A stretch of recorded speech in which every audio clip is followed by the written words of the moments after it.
Hello friend, welcome to my YouTube channel the prime study classes.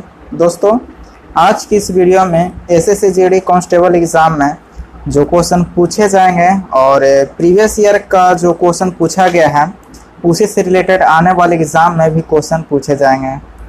तो आज मैं part 1 video लेकर आए हैं और प्रीवियस ईयर का ऑल क्वेश्चन जो है वो पार्ट बाय पार्ट में बताऊँगा। तो चलिए स्टार्ट करते हैं। हमारा फर्स्ट क्वेश्चन,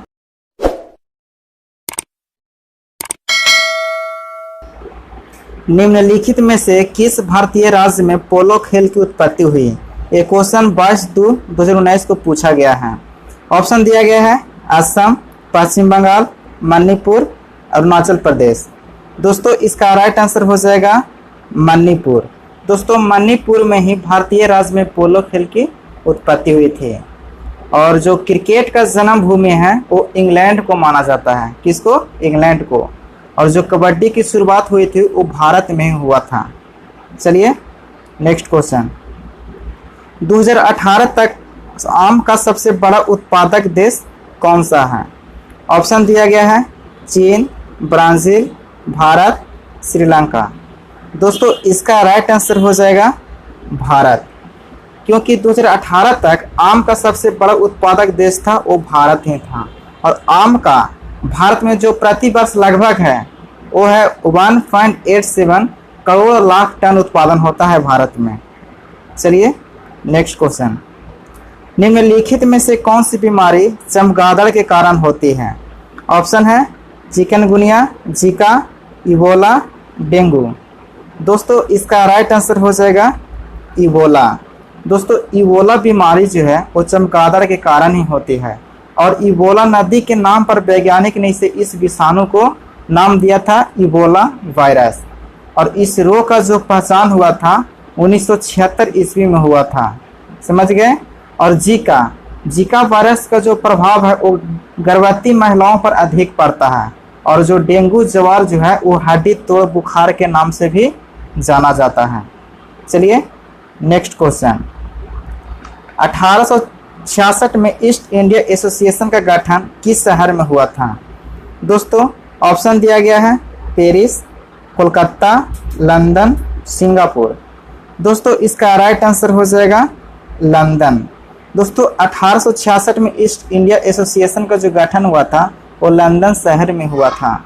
और ईस्ट इंडिया एसोसिएशन की जो स्थापना जो हुआ था वो दादा भाई नौरोजी ने किए थे।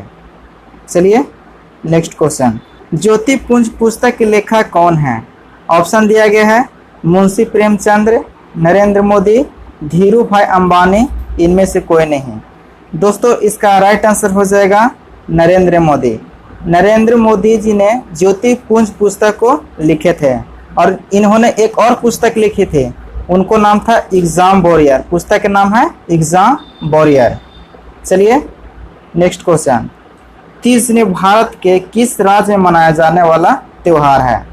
ऑप्शन दिया गया है पंजाब, गुजरात, राजस्थान, बिहार। दोस्तों, इसका राइट आंसर हो जाएगा पंजाब।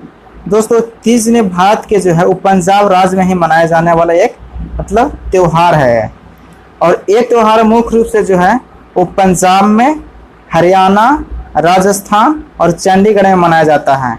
अगर पंजाब में ऑप्शन नहीं रहेगा तो हम हरियाणा या राजस्थान या चंडीगढ़ में हम ऑप्शन लगा सकते हैं। और एक लोहड़ी त्यौहार है जो पंजाब का एक महत्वपूर्ण त्यौहार है। चलिए नेक्स्ट क्वेश्चन, दुनिया का सबसे बड़ा फुटबॉल स्टेडियम रुंगराडो स्टेडियम किस देश में स्थित है? ऑप्शन दिया गया है उत्तर कोरिया, स्पेन, चीन, सिंगापुर। दोस्तों, इसका राइट आंसर हो जाएगा उत्तर कोरिया। दोस्तों, दुनिया का सबसे बड़ा फुटबॉल स्टेडियम है रुंगराडो स्टेडियम, उत्तर कोरिया देश में ही स्थित है। और ब्राज़ील और फ्रांस का जो राष्ट्रीय खेल है वो फुटबॉल है। और फुटबॉल का जो सबसे बड़ा कप फीफा फुटबॉल कप है। और फीफा फुटबॉल कप की जो शुरुआत हुई थी वो 1930 ईस्वी में हुआ था। और फुटबॉल का फीफा कप जो अब होगा 2022 में वो कतर देश में होगा। और जो ये स्टेडियम है रुंगराडो स्टेडियम, इसमें जो बैठने की सीट है वो 1,14,000 है। चलिए नेक्स्ट क्वेश्चन, संविधान के किस संशोधन में मतदान की आयु 21 से घटाकर 18 वर्ष की गई? ऑप्शन दिया गया है 65वें, 61वें, 56वें, 70वें। दोस्तों इसका राइट आंसर हो जाएगा 61वें। दोस्तों संविधान के 61वें संशोधन में मतदान की आयु जो है 21 से घटाकर 18 वर्ष की गई थी। और 61वें संविधान संशोधन जो है वो 1989 ईस्वी में मतदान की आयु 21 से घटाकर 18 वर्ष कर दिया गया था। कितने वर्ष में? 1989 ईस्वी में। और भारत जो है वो विश्व का सबसे बड़ा लोकतंत्र वाला देश है और मतदान की जो सूची तैयार निर्वाचन आयोग करते हैं। चलिए नेक्स्ट क्वेश्चन। बौद्ध स्मारक चौखंडी स्तूप भारत के किस राज्य में स्थित है? ऑप्शन दिया गया है पंजाब, उत्तर कोरिया, सिक्किम, पश्चिम बंगाल। दोस्तों इसका राइट आंसर हो जाएगा उत्तर प्रदेश। दोस्तों बौद्ध स्मारक जो चौखंडी स्तूप है वो भारत के उत्तर प्रदेश राज्य में ही स्थित है और जो चौखंडी स्तूप जो है वो उत्तर प्रदेश के सारनाथ में स्थित है। सारनाथ जो है वो उत्तर प्रदेश में है और जो सारनाथ का स्तूप भारत में सबसे बड़ा स्तूप बोला जाता है इसको। चलिए नेक्स्ट क्वेश्चन। भारत में शांति स्वरूप भटनागर अवार्ड किस क्षेत्र में योगदान के लिए दिया जाता है? ऑप्शन दिया गया है साहित्य, सामाजिक कार्य, खेल, विज्ञान और तकनीक। दोस्तों इसका राइट आंसर हो जाएगा विज्ञान और तकनीक। दोस्तों भारत में शांति स्वरूप भटनागर अवार्ड जो है वो विज्ञान और तकनीक क्षेत्र में योगदान के लिए दिया जाता है और शांति स्वरूप भटनागर अवार्ड जो है वो 1958 ईस्वी में प्रारंभ किया गया था। कितने ईस्वी में? 1958 ईस्वी में। और इसके अलावा भी अवार्ड हैं जैसे शंकर अवार्ड। शंकर अवार्ड जो है वो दर्शन के क्षेत्र में दिया जाता है। किस क्षेत्र में? दर्शन के क्षेत्र में। और एक और है बोरलॉग अवार्ड जो कृषि के क्षेत्र में दिया जाता है। चलिए नेक्स्ट क्वेश्चन। अफ्रीका किलिमंजारो का सर्वोच्च पर्वत शिखर किस देश में स्थित है? ऑप्शन दिया गया है जाम्बिया, घाना, केन्या, तंजानिया। दोस्तों इसका राइट आंसर हो जाएगा तंजानिया। दोस्तों अफ्रीका किलिमंजारो का सर्वोच्च पर्वत का शिखर जो है वो तंजानिया देश में ही स्थित है और जो किलिमंजारो शिखर की जो ऊंचाई है वो 5895 मीटर है। और एशिया का जो सर्वोच्च शिखर माउंट एवरेस्ट है जो विश्व का भी सर्वोच्च चोटी है। और यूरोप का सर्वोच्च शिखर जो है उसका नाम है एलबुर्ज है। और उत्तरी अमेरिका का उच्चतम पर्वत शिखर माउंट मैककिनले है। और दक्षिण अमेरिका का जो सर्वोच्च शिखर है वो अंकोकागुआ है। और एक और है ऑस्ट्रेलिया। ऑस्ट्रेलिया का जो सर्वोच्च शिखर है वो कोस्युस्को है। चलिए नेक्स्ट क्वेश्चन। विटामिन ए की कमी से क्या होता है? ये क्वेश्चन 22/2/2019 को पूछा गया था। ऑप्शन दिया गया है रतौंधी, बेरी, स्कर्वी, खून की कमी। दोस्तों इसका राइट आंसर हो जाएगा ए, रतौंधी।